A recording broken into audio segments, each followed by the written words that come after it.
누가복음 2장 22절부터 40절까지 한 절씩 교독하도록 하겠습니다. 제가 먼저 22절 읽어 올리겠습니다. 모세의 법대로 정결 예식의 날이 참에 아기를 데리고 예루살렘에 올라가니 이는 주의 율법에 쓴 바 첫 해 처음 난 남자마다 주의 거룩한 자라 하리라 한데 아기를 주께 드리고 또 주의 율법에 말씀하신 대로 산비둘기 한 쌍이나 혹은 어린 집비둘기 둘로 제사하려 함이더라. 예루살렘에 시므온이라 하는 사람이 있으니 이 사람은 의롭고 경건하여 이스라엘의 위로를 기다리는 자라. 성령이 그 위에 계시더라.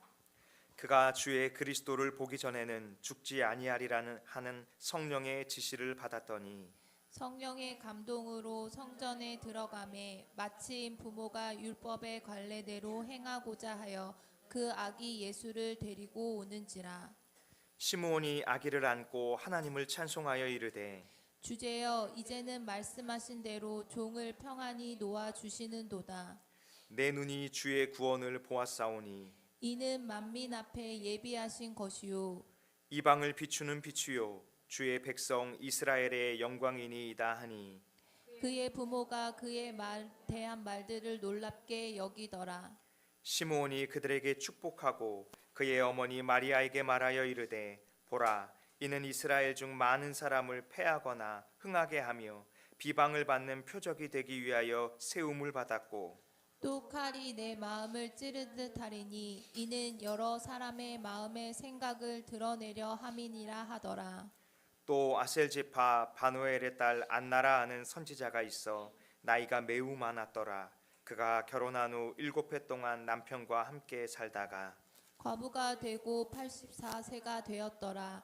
이 사람이 성전을 떠나지 아니하고 주야로 금식하며 기도함으로 섬기더니 마침 이때에 나와서 하나님께 감사하고 예루살렘의 속량을 바라는 모든 사람에게 그에 대하여 말하니라.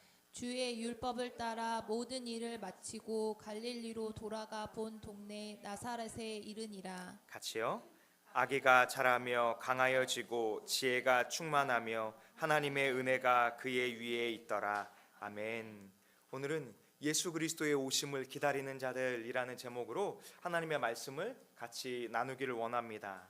누가복음 2장에서는 누가가 예수 그리스도께서 어떤 모습으로 이 땅에 오셨는지 무엇을 위하여 오셨는지를 상세하게 기록하고 있습니다. 가이사 아구스도 로마의 아우구스투스 황제가 지배하고 있는 천하의 호족을 명령하고 또 이 황제의 명령으로 인해서 인구조사가 이루어지는 과정을 이 장에서는 설명하고 있는데요. 여기 아구스도는 이 로마의 율리우스 가이사의 양자로 입적된 황제인데요. 그의 이름은 옥타비아누스로서 로마 통치 기구인 원로원의 수장이 돼서 이 아우구스투스라는 칭호를 받았음을 우리가 지난주에 같이 살펴보았잖아요. 그런데 이 아우구스투스라는 이름은 이 신적인 자, 이 상징적인 의미를 포함하고 있는데요. 이것으로 인해서 그가 신의 위치에 올라가서 황제 숭배를 하는 우상 숭배의 주초를 세우게 되었던 거예요. 이처럼 로마 제국에 있던 백성들은 로마 황제를 바라보면서 두려운 마음 가운데 살게 되었습니다. 그의 말과 그의 권력에 의해서 모든 것이 움직이는 것처럼 보였던 거예요. 그러나 인간이 자기를 높였을 때 하나님은 그 모든 것을 다 살펴보고 계시잖아요. 사도행전 12장 22절의 말씀인데요. 헤롯 왕이 연설할 때 이렇게 백성들이 이야기를 합니다. 크게 부르되 이것은 신의 소리요 사람의 소리가 아니라 하거늘 헤롯이 영광을 하나님께로 돌리지 아니하므로 주의 사자가 곧 친히 벌레에게 먹혀 죽으니라. 하나님의 말씀은 흥왕하여 더하더라. 왕도 하나님 앞에서 한낱 인간에 불과한 것입니다. 많은 권력을 가지고 지배하는 것처럼 보이지만 벌레에게 먹혀 죽는 이 호흡이 있는 인생이 얼마나 연약한 것임을 보여주고 있는 거예요. 그러나 마지막 절의 말씀과 같이 하나님의 말씀은 반드시 흥황하고 더하여져 가는 것처럼 하나님만이 우리의 참신이 되시는 줄로 믿습니다. 이 가이사 아구스도가 천하의 호족을 명령하고 이 호족을 진행하는 과정이 수년 동안 지속되었습니다. 그래서 예수님의 출생 시기인 이 주전 4년에 이 2장 2절의 말씀처럼 구레녀가 수리아 지방관으로 다스릴 때까지 이어져 내려왔던 거예요. 마태복음 2장 19절의 말씀에는요, 헤롯이 죽은 후에 주의 사자가 애굽에서 요셉에게 현몽하여, 여기 헤롯이 죽은 해가 역사적으로 주전 4세기라고 기록되어져 있거든요. 그러니까 예수님의 출생 기록은 주전 4년이다라고 신학자들이 밝히고 있는 거예요. 그런데 이 예수님의 출생 시기가 이 AD 1년이 아니라 이 주전 4년인 이유는 이 예수님의 출생 시기를 서력으로 사용하고 있는 우리의 이 원년을 기록하고 있는 달력이요, 디오니시우스가 잘못 만들었기 때문이다라고 학자들은 밝히고 있는 거예요. 이 다윗의 자손 요셉은 마리아와 유대 베들레헴, 이 다윗의 동네로 떠났다라고 이 장은 기록하고 있는데요, 이것은 이 가이사의 명령에 의해 주어진 것이 아니라 미가 5장 2절은 이렇게 설명하고 있어요. 베들레헴 에브라다야, 너는 유다 족속 중에 작을지라도 이스라엘을 다스릴 자가 내게서 내게로 나올 것이라. 그는 그의 근본은 상고의 영원에 있느니라. 바로 호족을 명령한 것이 하나님의 놀라운 계획의 과정이었다라고 설명하고 있는 거예요. 이 미가 선지자를 통해서 하나님의 성령께서 역사하여 주시고 이끌어가는 모든 과정이 하나님의 인도하심 가운데 있음을 설명하고 있는 것이죠. 그래서 미가 5장 2절의 말씀처럼 베들레헴이 예수님의 출생 이 장소가 되었던 것, 이 모든 것은 하나님의 놀라운 계획이었다라고 설명하고 있는 거예요. 그러나 안타까운 것은 독생자 예수 그리스도께서 이 땅에 오셨는데 이 베들레헴에 여간방 하나가 없어서 동물들이 기거하는, 이 동물들이 이 먹이를 먹는 구유에 누워서 오신 것은 참으로 안타까운 사실이에요. 그러나 예수님이 이 땅에 비천하게 오신 것은 바로 비천한 우리를 속량하여 주시기 위함인 줄로 믿습니다. 그래서 우리를 위하여 초라한 구유에 누셨지만 이 복된 소식을 설명하기를 큰 기쁨의 소식이었고 온 백성에게 미칠 소식이었고, 이것은 수천 년이 지나서 바로 우리 가운데 미치는 놀라운 구원의 은혜인 줄로 믿습니다. 10절은 이렇게 고백하고 있는데요, 보라, 내가 온 백성에게 미칠 큰 기쁨의 좋은 소식을 너희에게 전하노라. 오늘 다윗의 동네에 너희를 위하여 구주가 나셨으니 곧 그리스도 주시니라. 이렇게 주의 사자가 목자들을 그 밤에 찾아와서 놀라운 기쁨의 소식, 우리에게 미칠 구원의 은혜가 임할 것이다 라고 가르쳐 주었는데요, 목자들은 강보에 쌓여 누인 아기 예수를 바라보면서 정말 주의 사자의 말씀처럼 하나님의 독생자가 이 땅에 우리를 구원하기 위하여 오셨음을 깨닫게 되었습니다. 그때 누구도 환영하지 않았지만 호련히 하늘의 천군과 천사가 이런 찬양을 했잖아요. 14절의 말씀인데요, 지극히 높은 곳에서는 하나님께 영광이요, 땅에서는 하나님이 기뻐하신 사람들 중에 평화로다. 바로 하나님의 독생자가 오심으로 인해서 원수되었던 하나님과 우리의 관계가 회복된 줄로 믿습니다. 또 우리는 더 이상 죄와 죽음을 두려워하지 않고 하나님 나라에 들어가는 영광의 이 놀라운 구원의 은총을 입게 되었던 것입니다. 그리고 이 땅에서 살아갈 때 우리는 하나님의 자녀로서 성령의 인도하심을 따라 살아가게 되었습니다. 이 놀라운 복된 소식을 들었던 목자들은 그의 부르심을 따라서 빨리 베들레헴에 가서 구유에 누인 아기 예수님을 보고 그 복된 소식을 그곳에 있던 사람들에게 전해 주었습니다. 그러면서 목자들은 자신들에게 전해준 하나님의 독생자의 소식을 찬양하면서 여호와께 찬송을 올리며 그들의 자리로 돌아갔습니다. 그리고 나서 오늘 22절의 말씀인데요, 바로 우리 같이 한번 읽어볼까요? 모세의 법대로 정결 예식의 날이 참에 아기를 데리고 예루살렘에 올라가니. 이 요셉과 마리아는 모세의 법을 따라서 예수님과 함께 예루살렘에 올라갔습니다. 모세의 법은 남자아이가 출생한 지 40일이 지나면 예루살렘 성전에 들어가서 정결 예식을 해야 하는 거예요. 그런데 오늘 말씀처럼 예식을 하기 위해서 예물을 준비해야 하는데요, 24절의 말씀은 그 예물이 이렇게 준비되었다라고 설명하고 있어요.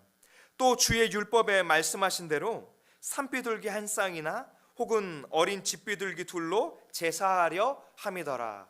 여기 비둘기로 예물을 준비했다라고 말하고 있는데요, 구약 성경의 모세의 법에 의하면 비둘기로 준비되는 것이 아니라 보통은 어린 양으로 준비를 해야 합니다. 그런데 이 요셉과 마리아가 형편이 어려워서 그 모세의 법에 의하면 어린 양을 준비하지 못한 자들은 이렇게 산비둘기나 집비둘기로 대신할 수 있다라는 말씀이 있는데, 이 요셉과 마리아의 형편이 참으로 어려운 가정 가운데 있었음을 보여주고 있는 것입니다.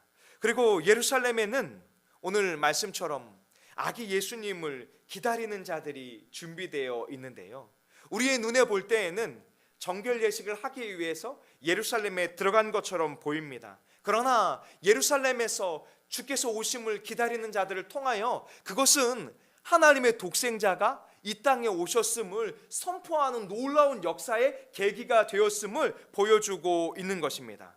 25절의 말씀인데요, 예루살렘에 시므온이라 하는 사람이 있으니 이 사람은 의롭고 경건하여 이스라엘의 위로를 기다리는 자라. 성령이 그 위에 계시더라. 여기 시므온이라는 사람을 설명하고 있는데요, 시므온을 설명할 때 이 사람은 의롭고 경건하여 이스라엘의 위로를 기다리는 자다, 이렇게 설명했어요. 여기 의롭고 경건하다라는 표현을 누가복음에 앞서 누구에게 행했는지 기억하고 계시나요? 누가복음 1장 6절의 말씀인데요, 이 두 사람은 하나님 앞에 의인이니 주의 모든 계명과 규례대로 흠이 없이 행하더라. 바로 사가랴와 엘리사벳 부부를 설명할 때 하셨던 말씀이잖아요. 오늘 누가는 이것을 가르쳐주고 있는 거예요. 어두운 시대 가운데 있지만, 영적 암흑기 가운데 있지만, 그곳 가운데에서도 주를 경외하는 자들, 또 의롭고 믿음으로 살아가는 자들을 통해서 하나님의 놀라운 역사가 준비되어져 가고 있음을 가르쳐주고 있는 것입니다. 구약의 시대 가운데에서도 엘리야 때 수많은 이스라엘 백성들이 우상을 숭배하며 무너졌던 때가 있었잖아요. 그런데 엘리야에게 주님은 가르쳐 주시기를 바알에게 무릎 꿇지 아니한 기도의 7천 용사가 있었다라고 말하고 있었잖아요. 그런 것처럼 영적 암흑기 가운데 있다 할지라도, 로마의 압제 가운데 있다 할지라도 여호와 하나님의 회복하심을 기다리던 믿음의 사람들이 있었음을 가르쳐주고 있는 것입니다. 성경 원문에 보면 이스라엘의 위로를 기다린다라는 말씀은요, 메시아께서 이 땅에 오셔서 하나님이 자기 백성을 회복시켜 주실 것을 소망하는 자들이다, 이렇게 설명하고 있는 것입니다. 특별히 시므온에게는 하나님의 성령께서 특별한 지시를 내려주셨는데요, 그것은 시므온이 죽기 전에 반드시 하나님의 독생자 예수 그리스도를 보게 될 것이다 라는 말씀이에요. 26절의 말씀인데요, 그가 주의 그리스도를 보기 전에는 죽지 아니하리라 하는 성령의 지시를 받았더니. 여러분, 이렇게 믿음으로 살아가고 주의 말씀을 붙들고 하나님 경외하며 의롭게 살아가던 이 한 사람에게 하나님의 독생자가 오실 것이다 라는 놀라운 성령의 감동의 메시지가 임했습니다. 그런데 문제는 무엇입니까? 죽기 전에 그를 만나게 될 것이다 라고 했는데, 언제 독생자 예수 그리스도를 만나게 될지, 어떻게 예수 그리스도를 만날 수 있는지를 시므온에게 전해주지 않았던 거예요. 시므온은 이 성령의 지시를 따라서 어떻게 행하는 삶을 살아야 했을까요? 매일매일 하나님의 성전에 가서 주님의 오심을 기다려야 하는 삶을 살아내야 했던 거예요. 오늘은 오실까? 또 내일은 오실까?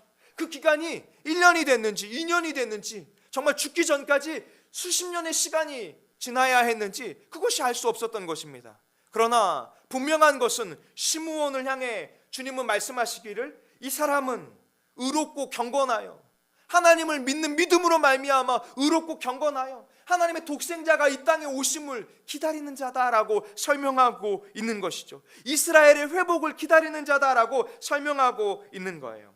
저는 이 말씀을 우리가 바라보면서 지금 우리의 삶이 이와 같기를 원한다라는 소망을 품게 되었습니다. 언제 어떤 모습으로 예수 그리스도께서 이 땅에 다시 오실지 알지 못하지만 우리는 다시 오실 예수 그리스도를 소망하며 우리의 죄를 속량하여 주시고 우리를 구원하여 주시고 하나님의 자녀 삼아 주시고 하나님의 나라에 들어가기를 소망하게 하여 주신 그 예수 그리스도를 기다리며 믿음의 삶을 매일매일 살아낼 수 있는 저와 우리 다산 동행교회 믿음의 식구들이 되기를 원합니다. 노아의 때에도 그러했지 않아요. 노아의 시선에서는 세상 사람들은 너무 잘 먹고 잘 살았어요. 그들이 먹고 살면서 흥왕하며 그들의 시선에서 그들의 기준에서는 행복하게 사는 모습을 노아는 보게 되었습니다. 그런데 노아에게는 하나님의 말씀이 임했어요. 이 땅을 심판할 것이고 홍수 심판이 임할 것이니 구원할 수 있는 방주를 만들어라. 여러분, 근데 방주를 어디에 만들어야 하죠? 바다에 만들어야 하는데 노아는 산꼭대기에 방주를 만들었잖아요. 여러분, 그런데 노아가 만든 이 노아의 방주의 크기가 얼마나 큰지 아세요? 축구장 몇 개의 넓이만큼 크대요. 그리고 우리가 성경에 기록된 것처럼 1층, 2층, 3층 몇 층에 의해서 그 방주를 만들어야 했고요. 그곳에는요, 이 심판으로 멸망당하지 않게 하기 위해서 각 가축의, 각 동물의, 새의 이 쌍별로 들어가야 하는 일들이 준비되어야 했습니다. 그것을 위해서 노아의 방주는 얼마나 크게 만들어져야 했을까요? 수천 년 전에 8식구가 그 많은 가축과 동물과 새를 집어넣기 위해서 축구장 몇 개의 넓이의 배를 만든다는 것, 얼마나 어려운 일이었을까요? 그리고 그것을 성경은 가리키기를 만드는 기간이 100년이 넘었다라고 기록하고 있어요. 노아의 인생을 그 방주를 만드는 것에 바쳤던 거예요. 나무를 잘라야 하고 또 그 나무를 이어 붙이기 위해서 수많은 재료들을 준비해야 하고 100년이 넘는 시간 동안 방주를 만들면서 사람들은 노아를 향해서 뭐라고 말했을까요? 저 사람 바보 아니야? 배를 만들려면 바다에 만들어야지. 물고기를 잡는 것도 아닌데 100년이 넘도록 왜 산꼭대기에 저 배를 만들고 있는 걸까? 산꼭대기에 저 배를 만들어서 무엇을 하려는 걸까? 그런 조롱과 멸시의 삶이 노아에게 있지 않았을까요? 그러나 그것이 가능했던 이유를 창세기 6장 8절은 이렇게 설명하고 있습니다. 그러나 노아는 여호와께 은혜를 입었더라. 9절에 보면 노아는 의인이요 당대의 완전한 자라. 그는 하나님과 동행하였으며. 하나님의 나라를 준비하는 모든 자들에게 지칭되는 말이 무엇입니까? 하나님을 경외하는 의인이었다는 거예요. 다시 오실 예수 그리스도를 기다릴 수 있는 이유가 무엇입니까? 우리가 예수 그리스도를 믿어 하나님 앞에 의인이 되었기 때문인 줄로 믿습니다. 또 성경은 표현하기를 하나님과 동행하는 삶을 살아야만 주의 길을 준비할 수 있고 주의 나라를 준비할 수 있다라고 가르치고 있습니다. 시므온을 향해서도 성경에 무엇이라 가르쳤습니까? 성령이 그 위에 계시더라. 성령의 감동하심이 있었더라. 하나님을 경외하고 하나님의 성령이 임한 자만이 그렇게 하나님의 나라를 바라보고 오실 예수 그리스도를 소망하며 살아갈 수 있는 거예요. 우리 역시도 이 땅에서 삶을 살아가면서 믿음의 삶을 살며 세상 사람들을 바라보면서 세상의 길을 가는 것이 아니라 주의 길을 가고 주님 나라를 꿈꾸고 다시 오실 예수 그리스도를 꿈꾸며 살아갈 수 있는 길이 무엇일까요? 예수 그리스도를 마음으로 진심으로 믿는 것입니다. 그리고 예수 그리스도를 믿는 믿음 안에서 주의 성령을 따라서 살아가야만 예수 그리스도께서 다시 오실 때까지 예수 그리스도를 오심을 기다리는 삶을 살게 될 수 있을 줄로 믿습니다. 다시 오실 예수 그리스도를 기다리는 삶은 무엇일까요? 신랑 대신 예수 그리스도를 기다리는 신부와 같이 오직 주님만을 바라보며 이 땅에서 어떻게 살아갈 수 있을까요? 먹고 살아야 하고 가정을 돌봐야 하고 삶을 꾸려 나가야 하는데 또 이 땅에는 죄악된 것이 너무나 가득하고 불의한 것이 너무나 가득한데 어떻게 이렇게 오실 예수 그리스도를 꿈꾸며 살아갈 수 있을까요? 바로 소망을 이 땅에 두는 것이 아니라 우리 주님께 둘 때에만 오실 예수 그리스도를 기다릴 수 있는 줄로 믿습니다. 그것을 위해서 우리는 예수님 안에서 하나된 공동체로 모였고 주님이 구원의 방주로 세우신 주의 교회를 세워가며 또 주님이 우리에게 하시고자 하시는 그 말씀을 붙들고 믿음의 삶을 살아가게 되는 것입니다. 27절의 말씀인데요, 성령의 감동으로 성전에 들어가매 마침 부모가 율법의 관례대로 행하고자 하여 그 아기 예수를 데리고 오는지라. 성령께서 감동하셨다라는 표현이 있잖아요. 성령의 인도하심을 따라 성전에 들어갔어요. 그랬더니 그곳에서 요셉과 마리아가 아기 예수님을 품에 안고 정결 예식을 행하는 것을 보게 되었습니다. 그랬더니 이제 시므온이 이렇게 고백해요. 29절의 말씀인데요, 주제여 이제는 말씀하신 대로 종을 평안히 놓아주시는도다. 내 눈이 주의 구원을 보았사오니 이는 만민 앞에 예비하신 것이요 이방을 비추는 빛이요 주의 백성 이스라엘의 영광이니이다 하니. 여러분, 시므온의 부르심은 늙고 고달픈 삶을 버텨내며 생명의 그 마지막이 다하기 전에 예수 그리스도의 이 땅에 오심을 목격하고 증거하는 것입니다. 이제 시므온은 자신의 그 달려갈 그 모든 소명을 다 마쳤다라고 고백하고 있어요. 주여, 이제 나를 그 소명이 다 마쳐서 평안히 놓게 하여 주시니 감사하나이다.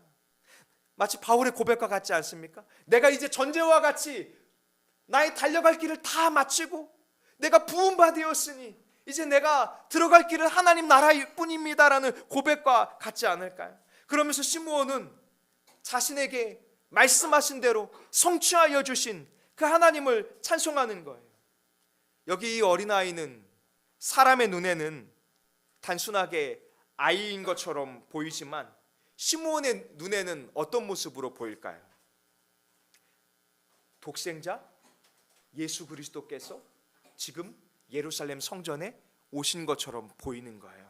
그래서 시므온이 고백하기를 이 예수는 이방을 비추는 빛이 될 것이고 주의 백성 이스라엘의 위로를 기다리는 자들에게 영광을 돌리게 될 것이다 라고 선포하고 있는 것입니다. 그러면서 만민을 구원하기 위해서, 자기가 택한 백성을 구원하기 위해서 하나님께서 예비하신 하나님의 독생자 예수 그리스도이시다, 내가 이 구원의 놀라운 역사를 보았다라고 고백하고 있는 것입니다.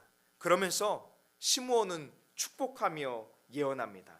34절의 말씀인데요, 시므온이 그들에게 축복하고 그의 어머니 마리아에게 말하여 이르되 보라, 이는 이스라엘 중 많은 사람을 패하거나 흥하게 하며 비방을 받는 표적이 되기 위하여 세움을 받았고 또 칼이 내 마음을 찌르듯 하리니 이는 여러 사람의 마음의 생각을 드러내려 함이더라.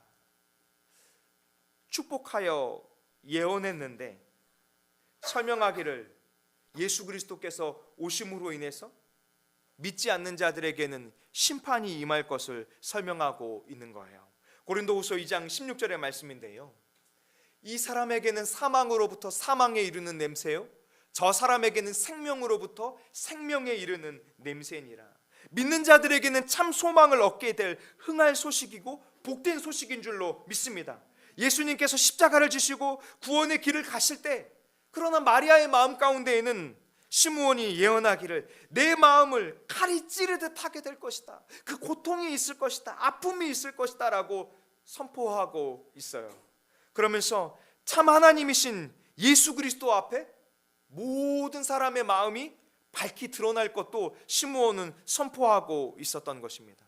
그 당시에 종교 지도자들이었던 대제사장과 바리새인들을 향해서 예수님께서는 회칠한 무덤이다 라고 말하고 있어요. 외적인 모습으로는 종교 지도자들로서 그들에게 정해진 절기를 따라서 여러 종교 예식과 종교 행위를 행했지만 그 중심에는 하나님을 경외하는 믿음이 없었던 거예요. 그래서 예수 그리스도께서 이 땅에 오심으로 인해서 믿음 없음이 그들에게 밝히 드러났던 것입니다. 그러나 레위인이라 사람들이 조롱한다 할지라도, 죄인이라 할지라도 겸손하게 예수님을 나의 구주요 나의 주인으로 믿는 자들에게는 생명에 이르는 생명의 냄새가 된 줄로 믿습니다. 오늘 마지막 부분에는 또 한 번 예수님의 오심을 기다리는 자들의 소식이 기록되어 있는데요, 바로 아셀지파 바누엘의 딸 안나 선지자의 이야기를 설명하고 있습니다. 36절의 말씀인데요, 제가 한번 읽어 올리겠습니다. 또 아셀지파 바누엘의 딸 안나라 하는 선지자가 있어 나이가 매우 많았더라. 그가 결혼한 후 7해 동안 남편과 함께 살다가 과부가 되고 84세가 되었더라. 여기 안나 선지자를 설명하기를 나이가 굉장히 많았다라고 설명하면서 그의 삶이 참으로 쉽지 않았음을 또 한 번 기록하고 있어요. 이 안나 선지자가 결혼했지만 7해가 지나고 나서 남편과 사별하고 홀로 주의 성전을 지켰다라고 성경은 설명하고 있는데요, 여기 37절의 말씀인데요, 제가 하반부를 다시 한번 읽어 올리겠습니다. 이 사람이 성전을 떠나지 아니하고 주야로 금식하며 기도함으로 섬기더니. 그의 인생이 참으로 어려운 시간을 겪게 되었지만 이 안나 선지자는 예수 그리스도의 목격자가 되기 위해서 성전을 떠나지 않았고 주야로 금식하고 기도하며 주님을 섬겼다라고 성경은 설명하고 있습니다. 그러면서 38절은 이렇게 말해요. 마침 이때에 나와서 하나님께 감사하고 예루살렘의 속량을 바라는 모든 사람에게 그에 대하여 말하니라. 바로 늙어서 나이가 많아서 아무것도 할 수 없는 것 같은 한 여인을 통하여서 하나님께서는 예수 그리스도를 증거하고 계세요. 바로 예루살렘에서 속량을 바라는 모든 자들에게 하나님의 독생자가 오셨다, 예수 그리스도께서 오셨다라고 그가 담대히 증거할 수 있도록 역사해 주신 것입니다. 안나 선지자는 성전을 지키며 주님을 소망하다가 바로 예수 그리스도를 보게 되는 놀라운 은혜를 얻었고 또 예수 그리스도를 증거하는 놀라운 표적의 증인이 된 줄로 믿습니다. 사랑하는 다산 동행교회 믿음의 식구들이요, 여러분에게 남겨진 삶의 시간 동안 우리의 마음 가운데에도 다시 오실 예수 그리스도를 기다릴 수 있기를 소망합니다. 내가 무엇을 먹을까, 무엇을 입을까, 무엇을 위해 살까. 금요 기도회 때 아제르바이잔에서 사역하시는 선교사님이 말씀해 주셨던 것처럼 그것이 아니라 먼저 그의 나라와 그의 의를 구하는 것. 그의 나라가 무엇입니까? 예수 그리스도의 나라, 하나님의 나라죠.